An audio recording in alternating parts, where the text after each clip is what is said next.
There's two sorts of debates about the president's role. I think some people believe that Congress has wide latitude to insulate law execution from presidential control. There are a number of agencies in the government that are deemed executive agencies or departments, like, say, Department of Defense and Department of State and Department of Labor.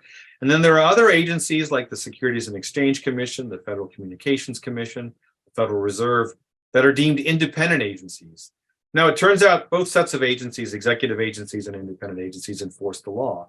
But by statute, Congress is given a measure of independence to the independent agencies, usually in the form of budget latitude, but also in the form of removal protections. And they do this because they want to insulate the officers heading up those agencies from presidential control.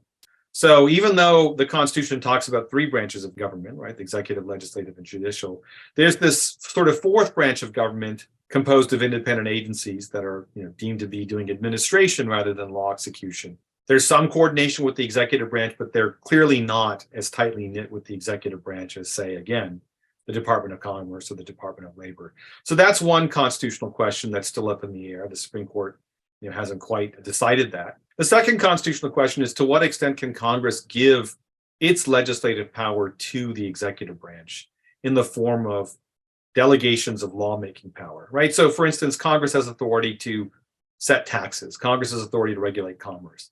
Can they transfer that to the executive branch on the grounds that they are too busy or lack the requisite information, and that the executive branch has resources and the expertise to wisely wield that power? One of the striking features of the 20th century was the vast delegations of rulemaking or lawmaking power from the Congress to executive and independent agencies. There's always been this doctrine called the non-delegation doctrine that says that Congress can't delegate its legislative power. The court enforced that twice during the New Deal, striking down two statutes on grounds of non-delegation, but they have never struck any other statute down on the grounds that it delegates too much legislative power to the president or the executive branch or to these independent agencies. There's a move afoot to revive that doctrine, to put teeth into it. And if it succeeds, it will make it harder for Congress to cede rulemaking authority to various agencies.